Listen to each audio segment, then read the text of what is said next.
Hey, what are you doing down there? Come on, let's get going. Gotta get back, you know. Can't mess around all day. Hey. Welcome to week 7 of Ironman training and the final week of the first build phase. Right now, I'm on a beautiful trail in the Desolation Wilderness. It is right next to Echo Lake, which you can see on the other side of me there.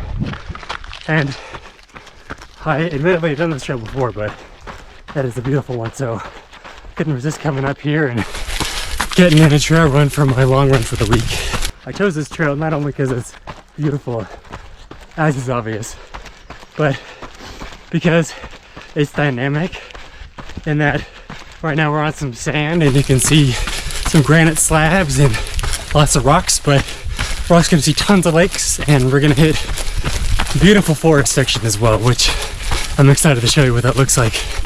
So this week I'm going to be a bit vulnerable with you all, but I think that's important because I think it's necessary to show the reality of not only what I'm going through in the training, but just what it's like to go through an Ironman training. And this week was another tough one. A few days ago, I was on my speed run and it was so tough to get warmed up. My legs were still sore from the previous week and it took me about 40 minutes for my legs to fully warm up. And I knew that felt wrong, but it wasn't until I was at the gym later that day when I realized, man, my strength seems like it's a fraction of what it used to be. And I just had no energy whatsoever. It was difficult to do anything. And I found myself lying on my back, trying to do some ab workouts, thinking, this doesn't feel right. There's something wrong here. And upon reflection, I think I realized that, one, yeah, of course, it's challenging given the extra load of the training. But two, I track my macros very closely. So I'm very aware of how much food I'm eating, and I look back and realize that I'm not getting anywhere near enough carbohydrates. And so I knew immediately that I had to fix that. Okay, side note, do you see those dark clouds over there? I'm fully expecting to get a little bit wet. It rained on me a little bit on the way up here, and so I brought my rain jacket just in case. It's in my backpack, so in case I get wet, you'll understand why. Okay, back to what I was saying. So carbohydrates are what your muscles use first for energy, and if you don't have enough of it, it can leave you feeling sluggish and mentally foggy and much slower to recover than normal. And that's exactly what I was experiencing. So what I did was, as a result, was the past couple of days I've really focused on making sure I'm getting enough carbohydrates so I can have that energy, and it's really working. And that night I had a big Chipotle meal. Let me know in the comments below if you want to know what my order is. It's delicious, by the way, but it's made a really big difference, honestly.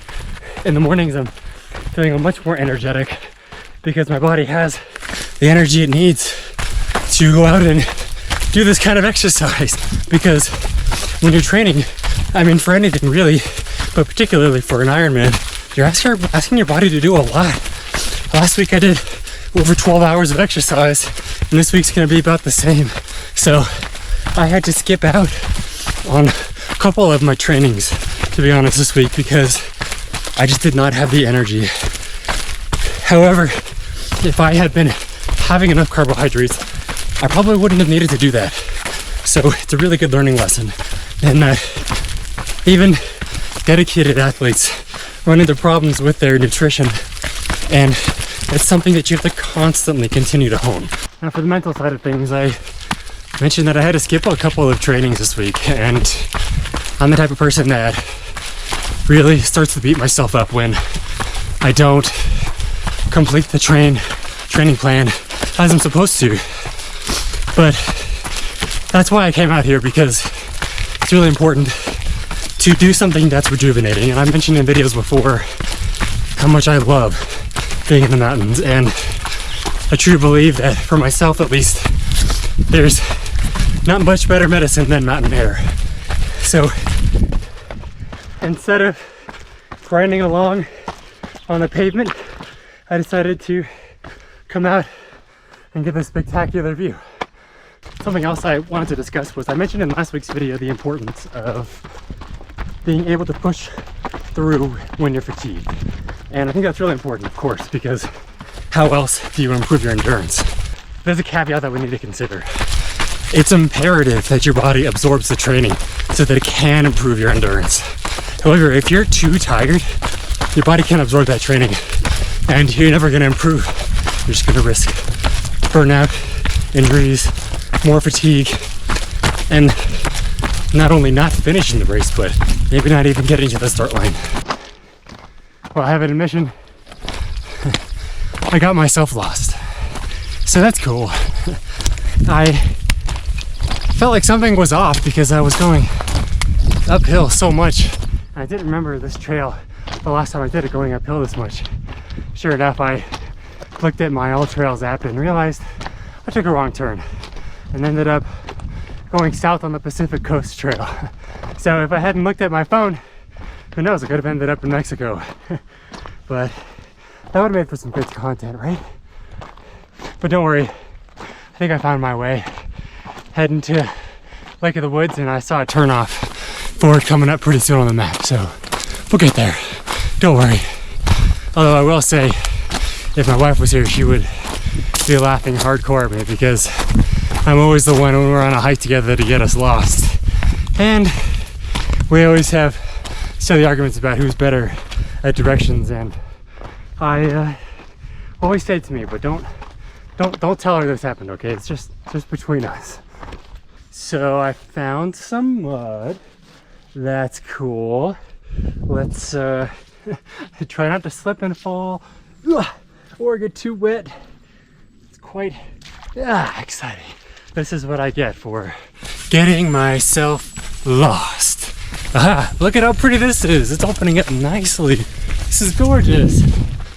All right, nice. Well, I found the trail. I'm going downhill now. It's either uphill or downhill, am I right?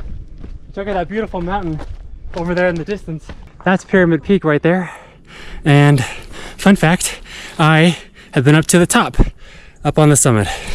That is a fun hike. It is very steep, but quite gorgeous. Anyway, pretty cool to see that one. Lots of gorgeous trails and peaks around here, of course, as you can imagine. See? Told you I'd find it, and you all doubted me, didn't you? You know, I was trying to think of a good pun to whet your appetite with, but couldn't come up with any.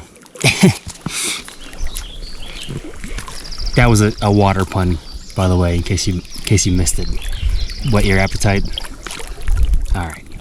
Well, that was quite the run yesterday. I'll put the stats up here from Strava, but it ended up being 10.5 miles and at over 8,000 feet of elevation plus 1,800 feet of climbing. It was a bit of a challenge. And I gotta admit, afterwards, I was very tired to the point where I had a pretty bad migraine in the afternoon. And I was considering not even doing today's bike ride. And that worried me a bit. And I, again, had a lot of self-doubt. So I was like, you know, can I even do this training? Is this something I'm able to complete? And I'm happy to say that I'm out here, and on the docket I've got 4 hours, but I'm trying to not put a lot of pressure on myself to have it be, you know, the farthest or the fastest that I've ever gone on a bike ride. But I'm just out here and I feel good about that. But something I really want to underscore was what I mentioned during my run, which was sometimes the best thing you can really do in training is to take a step back, because like we talked about, we have to be able to absorb the training that we're doing, and if your body is too fatigued, you're not going to be able to do that. But what I'm discovering is that Ironman training isn't just about the physical endurance challenge, it's about the mental challenge too.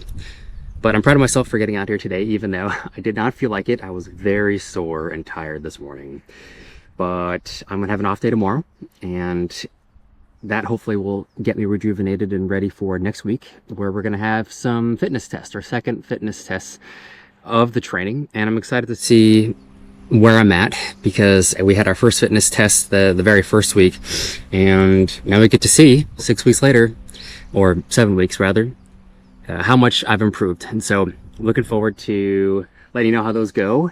And I'll also put up the Strava stats from today's bike ride too, so you can take a look at how that went. But thanks again for joining. As always, really appreciate you being here. and I'll catch you in the next one.